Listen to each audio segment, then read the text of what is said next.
దేవుడు నాయట పలికిన సీతారామ కథ నే పలికద సీతారామ కథ.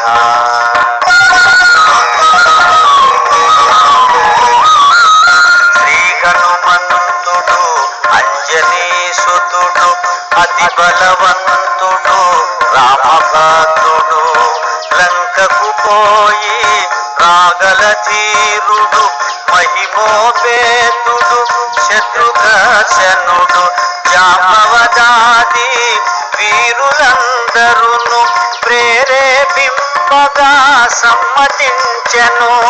లంకేశ్వరుడు అపహరించిన జానకి మాత జాడ తెలిసి కొన.